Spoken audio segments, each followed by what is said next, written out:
selamat pagi anak-anak kelas 10 IPS. Apa kabarnya? Nah, Ibu berharap kalian tetap semangat karena di hari ini adalah awal untuk kalian masuki kembali di unit yang kedua di semester genap.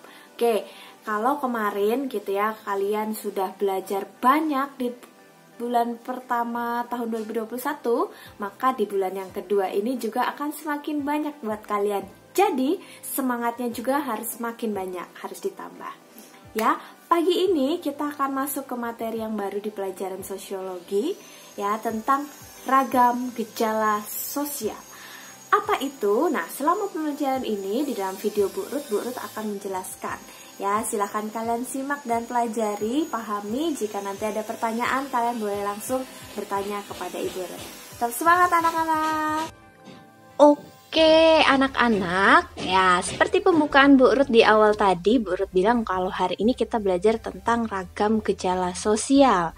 Nah, apa sih ragam gejala sosial? Kita harus tahu dulu dong, apa itu pengertiannya. Nah, gejala sosial seperti yang kalian lihat di slide bahwa mengatakan ada suatu fenomena yang ditandai dengan timbulnya permasalahan sosial yang mempengaruhi dan dipengaruhi oleh tingkah laku setiap individu di dalam lingkungan kehidupannya. Jadi gejala sosial ini berbicara suatu fenomena atau kejadian yang ciri-cirinya ditandai dengan timbulnya permasalahan sosial yang mempengaruhi dan juga dipengaruhi oleh tingkah laku setiap kita, ya kan? Nah, itu terjadi di dalam kehidupan masyarakat. Berarti gejala sosial itu ternyata saling berkaitan dengan masalah sosial, seperti yang ada di gambar ya. Jadi ketika ada permasalahan sosial, itu bisa jadi ada gejala sosial. Atau penjelasan yang tepat adalah gejala sosial itu menjadi faktor penyebab kenapa bisa ada masalah sosial. Nah, berarti kita harus tahu faktor penyebabnya. Di sini ada dua faktor penyebab gejala sosial. Yang pertama gejala sosial kultural, dan yang kedua gejala sosial struktural. Kita lihat satu-satu ya supaya kalian semakin paham. Kita mulai dari yang pertama, yaitu gejala sosial kultural. Namanya saja sudah kultural, berarti ada kata dasar budaya, segala sesuatu yang membudaya.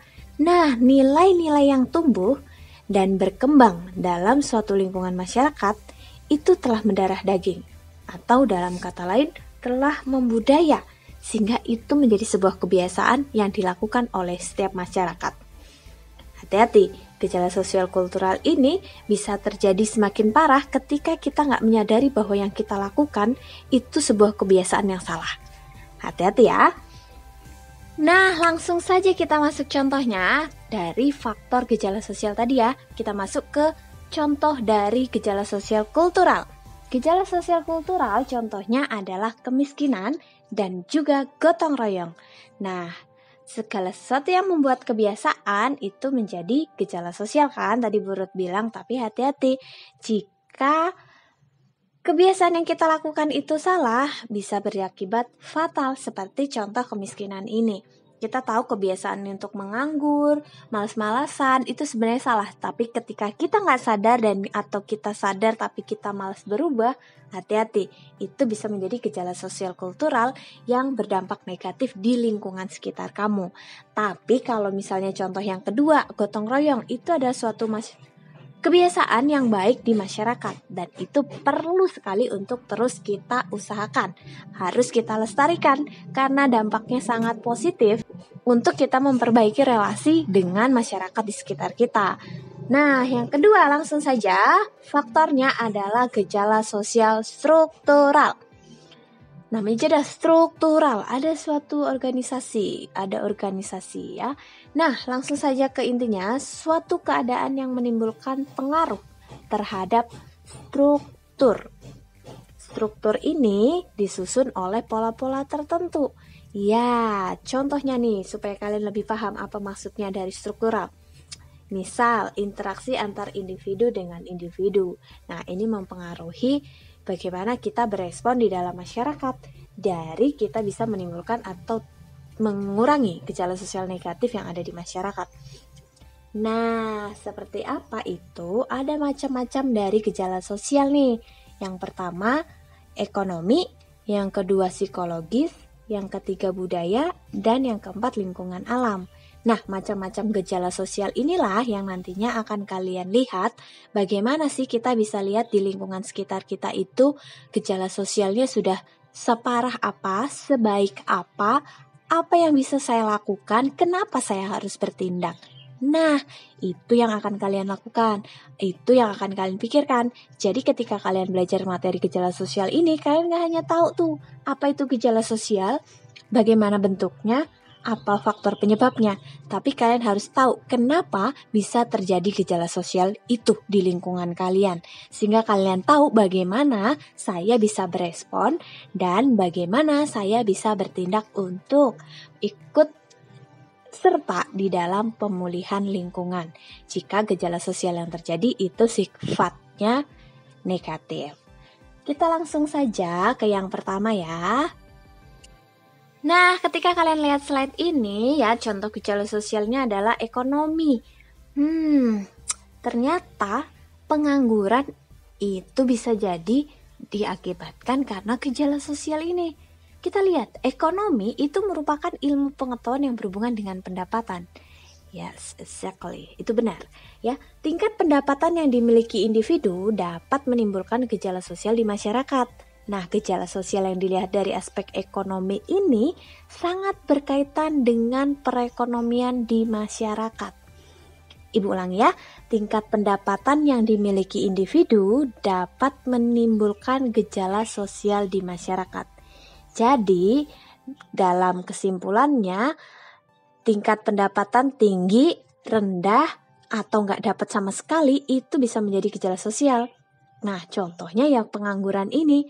Pengangguran kan ada yang karena memang dia nggak punya pekerjaan, ada yang memang dia sedang menunggu pekerjaan, atau ada lapangan pekerjaan tapi nggak sesuai dengan skillnya. Nah, itu kan mempengaruhi dia nggak bisa dapat pendapatan karena dia nggak punya pekerjaan, sehingga tidak bisa mencukupi kebutuhannya. Sehingga akan terjadi gejala sosial itu di masyarakat, di mana banyak pengangguran dan bisa mengakibatkan kemiskinan. Nah, inilah contoh dari gejala sosial ekonomi. Nah, kita masuk yang kedua ya, contoh gejala sosial dari budaya. Nah, kita tahu ya kalau Indonesia tuh kan punya budaya yang sangat beraneka ragam.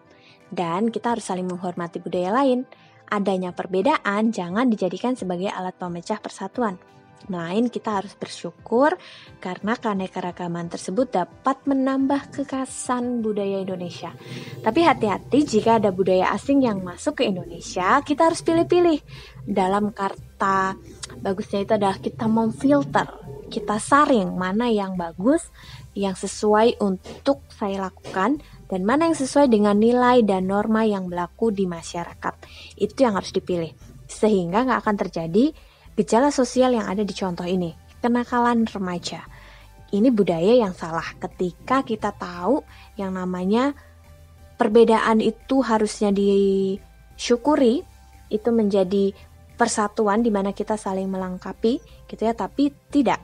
Ternyata justru terjadi perbedaan membuatkan kita punya pemikiran yang lain.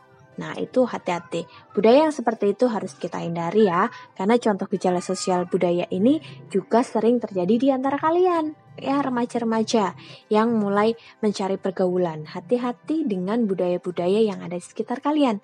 Apakah itu sesuai dengan nilai dan norma yang berlaku di masyarakat atau tidak? Pilihlah yang sesuai. Oke. Nah, kita langsung saja ke yang ketiga, contoh gejala sosial psikologis. Nah, pastinya ini dikarui dengan aspek psikologis, betul sekali. Ya, contohnya adalah bullying. Ya, ini juga terjadi nih di sekitar kalian kan. Ya, sering istilahnya hanya bercanda, tapi ternyata itu bisa menjadi efek yang negatif ketika orang lain berpikiran yang tidak sesuai. Kenapa? Karena setiap orang punya aspek psikologisnya masing-masing, bagaimana mereka berpikir, bagaimana mereka merasa, dan bagaimana mereka meresponi hal yang terjadi dengan mereka. Jadi hati-hati, gejala sosial psikologis ini tidak sering terlihat, tapi juga dirasakan oleh semua orang. Ya, jangan buat orang lain stres dengan tindakan kita. tapi buat orang lain bahagia karena kehadiran kamu, gitu ya. Membangun relasi yang positif adalah poin utamanya ketika kita ada di suatu komunitas. Ya, tetap semangat. Kita masuk yang terakhir, yaitu gejala sosial lingkungan alam. Untuk kalian yang masih suka buang sampah sembarangan, tidak melihat keindahan alam sebagai bentuk yang harus disyukuri, tapi justru malah memanfaatkan itu sebagai objek kepuasan kalian untuk melakukan apa yang kalian mau, ya jadilah seperti gambar ini. Ada banjir, kebakaran hutan, tanah longsor, tsunami, dan segala macamnya. Kenapa? Karena kita mulai lupa bahwa alam itu sebagai pendukung kita melakukan kehidupan kita di bumi ini. Tapi kita hanya melihat, oh mereka ada untuk membantu kehidupan saya. Tapi tidak mau mengelola mereka. Nah, menjaga mereka, melestarikan mereka, itu salah. Ya, gejala sosial lingkungan alam ini akan sangat berpengaruh untuk kelangsungan hidup manusia di bumi ini. Jadi wajib untuk kita menjaga apa yang alam, apa yang Tuhan sudah sediakan untuk alam kita. Ya. Nah, oke, sudah 4 yang kita bahas, berarti saatnya untuk kalian memahami kembali. Silahkan disimak kembali dan dilihat. Adakah pertanyaan? Nanti boleh langsung bertanya. Tetap semangat anak-anak.